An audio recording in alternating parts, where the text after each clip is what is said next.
Good evening, student. So today we are going to discuss about the diagonalization, very important topic of matrices, the diagonalization. So now we are going to discuss about the process of the diagonalization. So the first question arises that what do you mean by the diagonalization? कि diagonalization का मतलब क्या होता है? तो जैसे नाम से ही पता लग रहा है कि diagonalization मतलब वो प्रोसेस जिसमें आप क्या करते हो, किसी स्क्वायर मैट्रिक्स को कन्वर्ट कर देते हो किसमें, डायगोनल मैट्रिक्स। तो क्या हो जाएगा, वो प्रोसेस क्या हो जाएगा, डायगोनलाइजेशन हो जाएगा। लेकिन अब अगर आपको किसी मैट्रिक्स को कन्वर्ट करना है डायगोनल मैट्रिक्स में, तो क्या प्रोसेस है, किस तरीके से हम कर सकते हैं, तो वो हम पूरा डिस्कस करेंगे with example. Okay guys, so क्या है डायगोनलाइजेशन? जैसे मैं बता रहा हूं कि diagonalization of a matrix A is the process of reduction of A to a diagonal form। ठीक है, कि किसी मैट्रिक्स को किस में कन्वर्ट कर दो, आप डायगोनल में कन्वर्ट कर दो, तो उस प्रोसेस को क्या कहेंगे, डायगोनलाइजेशन कहेंगे। अब डायगोनलाइजेशन प्रोसेस में क्या होता है कि कौन उसको करता है, if A is related to D by a similarity transformation, A जो है रिलेटेड टू D। अब जैसे आपका क्या हो रहा है कि मैट्रिक्स A है आपके पास, और ये जो मैट्रिक्स A जो है अब आपको कन्वर्ट करना है इसको किसमें, डायगोनल मैट्रिक्स में कन्वर्ट करना है। तो if A is related to D by a similarity transformation, तो अब आप कहोगे सर ये सिमिलैरिटी ट्रांसफॉर्मेशन क्या होता है?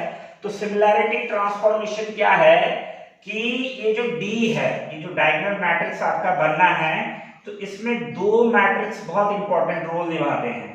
इसका नाम है M inverse AM। This M is known as the model matrix. ये जो M है जिसका मैं इनवर्स कर रहा हूं, ये M जो होता है ये क्या होता है, that is a model matrix. ये क्या होता है, मॉडल मैट्रिक्स होता है। तो ये मॉडल मैट्रिक्स बहुत इंपॉर्टेंट रोल निभाता है in the process of the diagonalization. तो अब आप कहोगे कि ये मॉडल मैट्रिक्स क्या होता है? तो मॉडल मैट्रिक्स जो आपका बनता है, the model matrix you have, the model matrix जो आपका होगा, सो वो क्या होगा गाइस, दिस इज, ये क्या होगा, ये जो मॉडल मैट्रिक्स बनता है ये बनता है linearly independent eigen vector, linearly independent eigen vector. You can say that कि जो आइगन वेक्टर आपके बनेंगे, क्या बनेंगे, आइगन वेक्टर आपके बनेंगे, आइगन वेक्टर आपके बनेंगे करस्पॉन्डिंग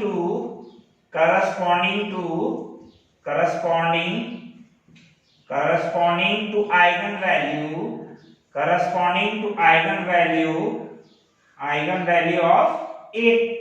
ये जो मैट्रिक्स आपके पास A दे रखा है, जो मैट्रिक्स A आपको गिवन है, मैट्रिक्स A आपको क्या है, गिवन है, and you want to convert this matrix into a diagonal matrix. आपको इस मैट्रिक्स को क्या करना है, डायगोनल मैट्रिक्स में कन्वर्ट करना है। तो डायगोनल मैट्रिक्स को में कन्वर्ट करने की जो प्रोसेस है वो क्या है, D is equal to M inverse AM। इसको सिमिलैरिटी ट्रांसफॉर्मेशन भी बोलते हैं। तो ये क्या हो जाएगा, तो ये जो है इसको क्या बोलेगा, रिड्यूस कर देगा किसमें, डायगोनल मैट्रिक्स में। तो ये M जो है that is a model matrix. Model matrix आपका कैसे बनेगा, मॉडल मैट्रिक्स बनेगा आपका, जो मॉडल मैट्रिक्स बनेगा वो बनेगा आइगन वेक्टर से। और आइगन वेक्टर कहां से आएंगे, आपके आइगन वेक्टर निकलेंगे आपके corresponding to eigenvalue of A। जो मैट्रिक्स A है उसकी पहले आप आइगन वैल्यू निकालेंगे, and the corresponding to each eigenvalue you will get a eigenvector. फिर उन आइगन वेक्टर से आप एक मैट्रिक्स बनाओगे, which matrix is known as the model matrix। Now then you are going to find the inverse of this model matrix, and when you are going to multiply all this M inverse A M, then you will get a diagonal matrix। So this is the whole process of the diagonalization। तो वही मैंने लिखा है कि if A is related to D by a similarity transformation such that D is equal to M inverse AM, then A is reduced to a diagonal matrix। क्या हो जाएगा, reduce हो जाएगा किसमें, डायगोनल मैट्रिक्स में, D through a model matrix M। This is known as the model matrix M, and D is also called a spectral matrix। D का एक नाम तो डायगोनल मैट्रिक्स है, D का एक नाम तो क्या है, डायगोनल मैट्रिक्स है। एक नाम तो आपको पता है कि डायगोनल मैट्रिक्स जानते हो ना, ऐसा मैट्रिक्स जिसके क्या होंगे, डायगोनल के एलिमेंट को छोड़कर बाकी सारे एलिमेंट क्या हों, zero, except diagonal element all other element are zero is called diagonal matrix. So D is known as diagonal matrix, that is you know, जानते हो आप, but D is also known as the spectral matrix. Okay guys, so this is the process how can we find the model matrix, and with the help of the model matrix how can you convert the given matrix into a diagonal matrix. Okay, yeah, you can understand now the conditions for the diagonalization, कि क्या क्या process डायगोनलाइजेशन में क्या क्या condition आपकी हो सकती हैं. ये जो diagonal matrix is also called the spectral matrix भी बोलते हैं इसको. अब देखिए बच्चों कि आपको कुछ पॉइंट मैं बता रहा हूं जिससे आपको की आसानी रहेगी मैट्रिक्स को डायगोनल मैट्रिक्स कन्वर्ट करने में. तो वो कुछ कंडीशंस क्या क्या हैं, ये एक दो कंडीशन मैं बता रहा हूं. पहली बात कि when you have the different eigenvalue, when you have the different eigenvalue, yeah, you can say that the distinct eigenvalue you have. अगर आपके किसी मैट्रिक्स की आपको डिस्टिंक्ट आइगन वैल्यू मिल गई, सो इट मीन्स व्हाट, आप कंफर्म हो जाएंगे कि यार इससे मैं क्या कर सकता हूं, जो है मैट्रिक्स का डायगोनलाइजेशन कर सकता हूं. क्यों? क्योंकि डिफरेंट आइगन वैल्यू आपको क्या दे देंगे, अलग अलग eigen vector, linearly independent eigen vector दे देंगे आपको. क्लियर है? लेकिन अगर ऐसा हो जाए कि सेम आइगन वैल्यू आ जाए, सेम आइगन वैल्यू मतलब समझ रहे हो, जैसे ऐसे आ गया आइगन वैल्यू 1 1 2, इस केस में तो ऐसे आगे मान लो 1 2 3 3, अगर 3x3 का मैट्रिक्स है, मान लो 3 आइगन वैल्यू आ गई 1 2 3, तो आपको पता लग गया कि they have a different eigen value. So what, कि ये नेसेसरी कंडीशन भी है, this is necessary not sufficient. Not sufficient का मतलब समझते हो, नेसेसरी है कि हाँ अगर डिफरेंट आइगन वैल्यू हो गई तो मैट्रिक्स क्या हो जाएगा, डायगोनलाइजेबल हो जाएगा, डायगोनल मैट्रिक्स मिल जाएगा आपको. लेकिन अगर क्या हो, अगर ऐसा हो जाए कि when you have the repeated eigen value, तो क्या आप ऐसा कह सकते हो कि तब मैट्रिक्स जो है डायगोनलाइजेबल होगा कि नहीं होगा, तो तब कंफर्म आपका नहीं है कि क्या होगा. लेकिन इस केस में आप कंफर्म हो कि आपके डिफरेंट आइगन वैल्यू है, it means what, you will get a diagonal matrix. मिल जाएगा आपको जब आप मॉडल मैट्रिक्स बनाएंगे और उसको प्रोसेस को आगे बढ़ाएंगे. लेकिन अगर आपके सेम आइगन वैल्यू है तो आप श्योर नहीं हो, तो ये नेसेसरी कंडीशन है but not sufficient. Then second condition you have, second condition, एक आपको पता है कि एक होती है अलजेब्रिक मल्टीप्लिसिटी और एक होती है ज्योमेट्रिक मल्टीप्लिसिटी. तो आपने सुना होगा अलजेब्रिक मल्टीप्लिसिटी और ज्योमेट्रिक मल्टीप्लिसिटी. तो अगर नहीं सुना है तो मैं यहीं पे बता देता हूं. For example this is 1 1 2, so here 1 have a 2 algebraic multiplicity.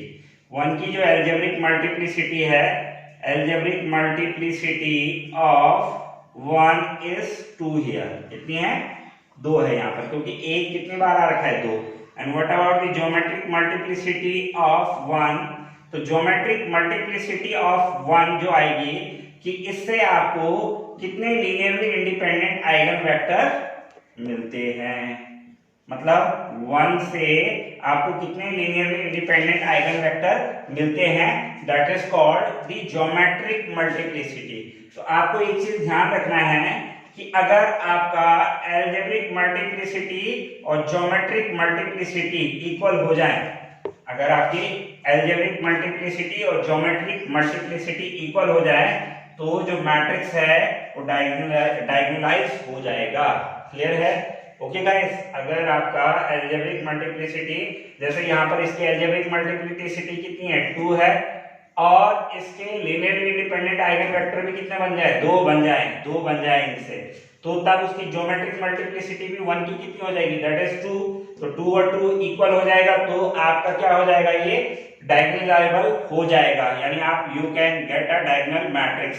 But if अगर अलजेब्रिक मल्टीप्लिसिटी बड़ी हो जाए ज्योमेट्रिक मल्टीप्लिसिटी से, so in this case you are not suppose to going to diagonalizable, मतलब इस केस में आप मैट्रिक्स को डायगोनल मैट्रिक्स में कन्वर्ट नहीं कर पाओगे अगर आपकी ये कंडीशन बन जाती है कि आपकी अलजेब्रिक मल्टीप्लिसिटी बड़ी हो जाए ज्योमेट्रिक, जैसे ये है यहाँ पर कि फॉर एग्जांपल इसकी अलजेब्रिक मल्टीप्लिसिटी कितनी है 2, और if you will get one linearly independent eigen vector, आपको केवल एक ही लीनियरली इंडिपेंडेंट आइगन वेक्टर मिलेगा तो आप फिर क्या नहीं कर पाओगे, मैट्रिक्स को डायगोनलेबल नहीं होगा वो प्रोसेस, या आप डायगोनल मैट्रिक्स आपको नहीं मिलेगा। क्लियर है? तो ये कुछ पॉइंट है जिनके बेसिस पर आपको मैट्रिक्स का क्या कर सकते हैं, आप इजीली आप ये चेक कर सकते हैं कि यार मुझे जो मिलेगा मैं उसको डायगोनल मैट्रिक्स में कन्वर्ट कर पाऊंगा कि नहीं कर पाऊंगा। और वैसे भी आप कहीं आप लोग सोच रहे हो कि अगर ऐसा हो जाए कैसा, algebraic multiplicity less than geometric multiplicity, तो ये केस यहाँ अराइज नहीं हो सकता। क्यों नहीं हो सकता?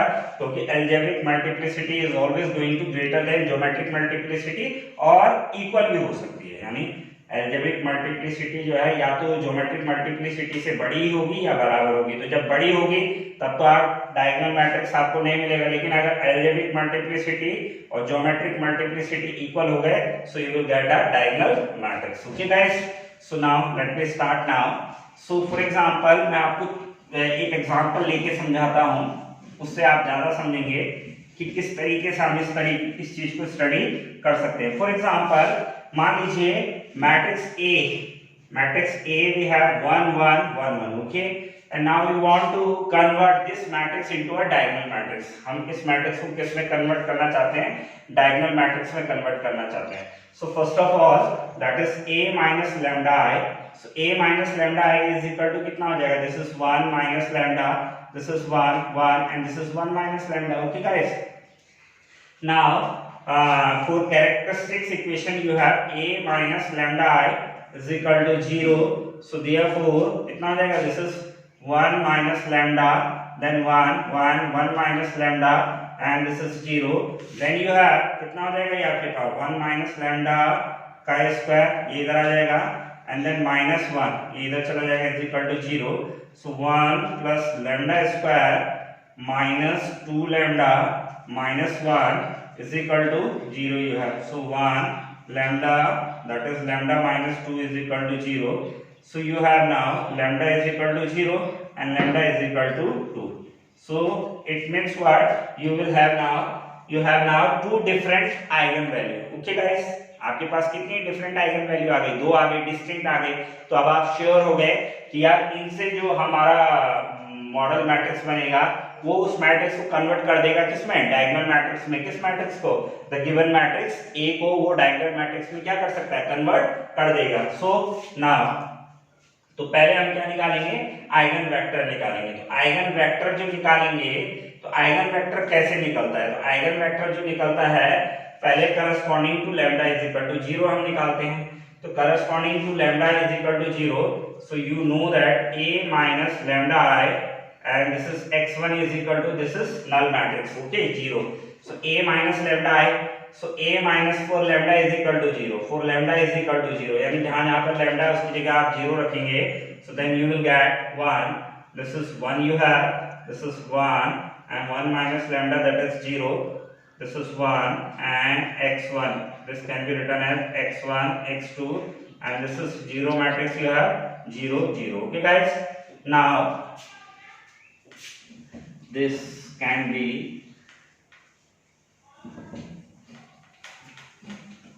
written as, अब आप इसको लिख सकते हैं, कैसे लिख सकते हैं, अब आप इसको देखेंगे। सो ये हो गया आपके पास, this is 1 1 x1, so now हाँ, तो इसको आप करेंगे तो आपके क्या मिलेगी इक्वेशन, आपको x1 plus x2 is equal to guys 0, x1 plus x2 is equal to 0, इसको आपको कितनी मिलेगी, x1 plus x2 is equal to 0 मिलेगा आपको। So this can be written as x1 is equal to minus x2, x1 is equal to minus x2, okay, so if you have let x2 is equal to k, then x1 is equal to you have minus के, अगर आपने x2 को k ले लिया तो x1 कितना हो जाएगा, दैट इज माइनस k हो जाएगा। सेकंड इक्वेशन देख लो, सेम बनेगी आपकी, तो x2 is equal to k, then x1 you have minus k, तो आपके पास जो पहला आइगन वेक्टर आ जाएगा वो कितना आ जाएगा आपके पास, that is x1 is equal to ये आ जाएगा आपके पास this can be minus k and this is k, so this can be written as minus 1 1 and this is k you have, okay, k बाहर लिख लेंगे, ठीक है। सो पहला आइगन वेक्टर आ गया आपके पास minus 1 1. now for second, okay guys, this can be written as minus 1 and this is 1. now for the value of lambda is equal to 2. For the value of lambda is equal to 2. Now we are going to find the second eigenvector for lambda is equal to 2. So if you have lambda is equal to 2, then again this time is a minus lambda I and then x2 is equal to 0 matrix you have, okay guys. So a minus lambda I. So a minus lambda I means 1 minus 2. a minus 1 minus 2, that is कितना आ जाएगा आपका 1 minus 2, that is minus 1. 1 minus 1 and this is 1 and this is 1 and this is minus 1, and then x2 can be written as x1 x2 and this is again you have 0 0, then again you have minus x1 plus x2 is equal to 0, okay guys. So this can be written as minus x1 is equal to minus x2, so x1 is equal to x2. So if let x2 is equal to k, so x1 is equal to कितना हो जाएगा k. x2 भी k है तो x1 भी कितना है k. आ रहा है ना समझ में, x2 कितना है k है तो x1 कितना है, that is k. so it means what, for lambda is equal to 2, the second eigenvector you have, second eigenvector आपके पास कितना आ गया k and this can be written as k and this is 1 and this is 1, okay guys. now अब आप क्या करेंगे, we know that you know that with the corresponding to eigenvector, these corresponding eigenvector, now you are going to form a model matrix. आप क्या बनाएंगे, model matrix बनाएंगे. अभी बताया था मैंने आपको कि model matrix लिखेंगे and model matrix M is denoted by then the lambda 1. so first eigenvalue you have, जो आपका पहला eigenvalue है उसको लिखेंगे आप. तो पहला आइगन वैल्यू कितना आया था आपके पास, first eigen value that is x1 कितना है -1 1, तो ये आ जाएगा आपका -1 1, okay guys. The second eigen value you have 1 1, second eigen value you have 1 1, so this is model matrix you have, okay. now we know that D is equal to M inverse, this is A M A M, okay. so now M inverse A M, so M inverse AM, so M you have, now we are going to find the M inverse. So if you are going to find the M inverse, so M inverse means you want to calculate M inverse. M inverse is कैसे निकालते हैं M inverse? So this is adjoint of M upon determinant of M, okay guys. So first of all the determinant value of this is कितना आ जाएगा, this is -1 and this is -1, that is -2. कितनी आ जाएगी इसकी determinant value, -1 -2. Now cofactor का matrix बनाएंगे C11. so C11, now you have to drop the first row and the first column, so it means that is 1, then C12 first row and second column, first row and second column, then again you have -1. पता नहीं क्यों आएगा -1, इसको ऐसे लिखते हैं ना, -1 की power 1 plus 2 that is 3 and this is 1, so you have -1, okay. C21 again -1 की power 3, second row first column, then 1 that is -1 and then C22 -1 की power 4, second row second column, that is -1, so you will get -1, okay guys. so M inverse adjoint, so पहले cofactor का matrix आप बनाएंगे 1 C11 C12 C21 and then C22, कितना आ गया, that is -1. so adjoint of M is equal to C transpose. so C transpose करेंगे आप तो 1 -1, first row will converted into first column, second row will converted into second column, ठीक है guys, ये आ गया adjoint है. so now we want to find M inverse, So M inverse is adjoint M upon determinant of M. So adjoint M कितना है आपके पास? Determinant of M you have 1 upon -2. 1 upon -2. This is 1 -1 -1 and -1. तो इसको अंदर ले जाएंगे आप, तो ये हो जाएगा -1 upon 2. ये हो जाएगा आपका 1 upon 2. This is 1 upon 2 and this is 1 upon 2. Okay guys. Now we know that M inverse AM. So M inverse AM. So we are going to find M inverse AM. So if you are going to find M inverse AM, that is D is equal to M inverse AM. So M inverse you have now. M inverse लिख लीजिए आप, कितना आ गया आपके पास? -1/2. This is 1/2. This is 1/2. This is 1/2 you have. Okay. Then A is the given matrix you have. So कितना था given matrix? Given matrix था हमारे पास, that is 1 1 1 1. Given matrix कितना था? 1 1. यही था ना given matrix. M model matrix. तो जो मॉडल मैट्रिक्स आपने बनाया था, ये बनाया था कितना? -1 1. This is 1 and 1. Okay guys. Now going to multiply. So first row with first column. Then you have this is -1/2 and this is +1/2. First row with first column. First row with second column. This is -1/2 and this is +1/2. Second row with first column. So this is 1/2 and +1/2. And this is 1/2 plus 1/2. Okay. ये आएगा आपके पास. So ये आ गया आपके पास -1/2. First row with first column -1/2 plus first row -1/2 plus 1/2 1/2 1/2 1/2. And this is you have -1 1 1 1. So you have now this is 0 1 1 1. Okay. And this is you have -1 1 1 1. So again, if you are going to multiply first row with first column, so 0 and this is 0, this is 0 and this is 0. 1, this is -1 and this is 1. This is 1 and this is 1 you have. So you have now this is 0 0, this is 0 and this is 2. So can you say that this is diagonal matrix? ये diagonal matrix है? तो है क्यों? क्योंकि diagonal element जो है आपका, diagonal element को छोड़कर ऑल अदर एलिमेंट्स आर 0. भले एक डायगोनल एलिमेंट भी 0 है, पर वो भी क्या है आपके पास, लेकिन ये जो मैट्रिक्स है, क्योंकि डायगोनल में इसकी एक वैल्यू है, ये कैसा मैट्रिक्स है? डायगोनल मैट्रिक्स है. तो this is diagonal matrix. So D is equal to, ये हमारा क्या आ गया? डायगोनल मैट्रिक्स आ गया. तो ये है एक. अब आप इसी में देखिए, दूसरा मैं आपको बताता हूँ. अब इसी में एक एग्जांपल मैं आपको और लेके देता हूँ, जो कि डायगोनल मैट्रिक्स जिससे आपका नहीं मिलेगा. फॉर एग्जांपल, अगर हम एक मैट्रिक्स लेते हैं, A is equal to we have 1 1 0 1. Okay guys. So again A minus lambda I.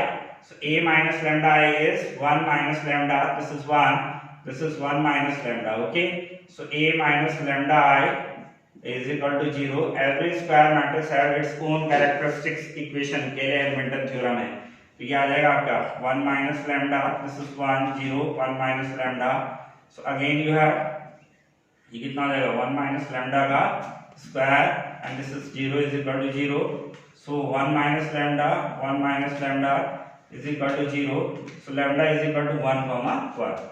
अब प्रॉब्लम आ गया. मैंने कहा था कि जब डिफरेंट आइगन वैल्यू है, you are going to sure that matrix के जो आपको डायगोनल मैट्रिक्स मिल जाएगा. But this time we have what?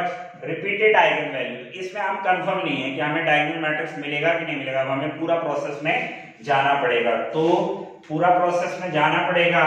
So you have lambda is equal to 1. अब आप देखिए इसकी अलजेब्रिक मल्टीप्लिसिटी कितनी है? 1 की अलजेब्रिक मल्टीप्लिसिटी कितनी है? अलजेब्रिक मल्टीप्लिसिटी है इसकी 2. कितनी है इसकी algebraic multiplicity? That is 2. So now अब कितने लीनियरली इंडिपेंडेंट आइगन वेक्टर इससे बनते हैं? That is geometric multiplicity. इससे कितने लीनियरली इंडिपेंडेंट आइगन वेक्टर बनते हैं? So for lambda is equal to 1, for lambda is equal to 1, a minus lambda I and this is x1 is equal to 0. So ये है आपके पास कितना हो जाएगा? a minus lambda I. तो 1 minus 1 that is 0. This is 1 and this is 0 and 1 minus 1 is 0 you have. Okay guys, this is x1 and this is x2, this is you have 0 0. So ये कितना आ जाएगा आपके पास, ये आ जाएगा आपके पास कितना आ जाएगा 0x1 plus x2 is equal to 0, 0x1 plus x2 is equal to 0. So what, तो इससे कितना आपको मिलेगा, तो देखिए x2 is equal to तो 0 आ गया, x2 is equal to 0, so x1 कितना हो जाएगा that is k. तो ये जो आपके पास इसका वो आएगा आपका x1, तो ये आ जाएगा आपके पास कितना x1 आ जाएगा आपके पास that is k. आप यहाँ पे लिखेंगे तो this is 0, sorry this is 1 k है ना 1 and this is 0. okay, 0 can be written as 0k. so 1 0. तो अब आपको पता है कि आपको एक आइगन वेक्टर मिल गया इसको that is 1 0, but the another eigen value you have 1, so again you will get 1 0. ये तो मिलेगा आपको, क्लियर है ना. so it means what, this for lambda is equal to 1, the linearly independent eigen vector we have only 1. you understand ना क्या बोलना चाह रहा हूं मैं बोलना चाह रहा हूं, तो ध्यान से समझेंगे आप, बहुत इंपॉर्टेंट चीज है ये. अगर आपको इसको अच्छे से समझना है डायगोनलाइजेशन को, तो ये अलजेब्रिक मल्टीप्लिसिटी और ज्योमेट्रिक मल्टीप्लिसिटी को आप जरूर समझिए. तो मैंने कहा कि corresponding to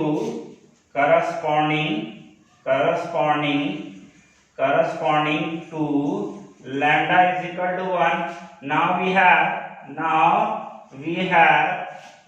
have only one linearly independent eigen vector,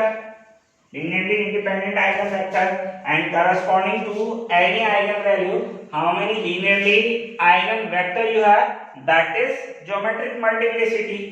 अरे वही तो है geometric multiplicity. so therefore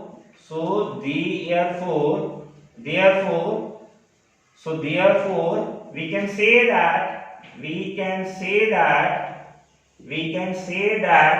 algebraic multiplicity of lambda is equal to 1 is lambda 1 की algebraic multiplicity कितनी है, that is 1 ही है. ओके, और इसकी geometric multiplicity, not algebraic है, geometric multiplicity of lambda 1 is equal to 1, और algebraic multiplicity कितनी है इसकी, and algebraic multiplicity of lambda 1 is कितनी है, 2 है ना, क्योंकि दो बार रिपीट हुआ था. ये कितनी बार रिपीट हुआ था लैम्डा 1, 2 बार रिपीट हुआ था. मैंने कहा जो जितनी बार रिपीट होगा वो तो अलजेब्रिक मल्टीप्लिसिटी है, और ज्योमेट्रिक मल्टीप्लिसिटी क्या है कि उसके कितने लीनियरली इंडिपेंडेंट आइगन वेक्टर आपको मिलते हैं उसके करस्पॉन्डिंग. तो एक ही मिल रहा है, तो इसकी ज्योमेट्रिक मल्टीप्लिसिटी कितनी होगी, that is 1, and algebraic multiplicity कितनी होगी, 2. तो मैंने कहा था कि अगर आपको मैट्रिक्स को डायगोनल मैट्रिक्स में कन्वर्ट करना है तो आपको क्या चाहिए कि आपकी अलजेब्रिक मल्टीप्लिसिटी और ज्योमेट्रिक मल्टीप्लिसिटी क्या होनी चाहिए, बराबर होनी चाहिए. बट हियर अलजेब्रिक मल्टीप्लिसिटी कितनी है, 2, और ज्योमेट्रिक मल्टीप्लिसिटी कितनी है आपके पास, that is 1. So 2 can not be equal to 1, so this matrix can not be diagonalizable. यानी इस मैट्रिक्स को हम क्या नहीं कन्वर्ट कर सकते, ये जो है नॉट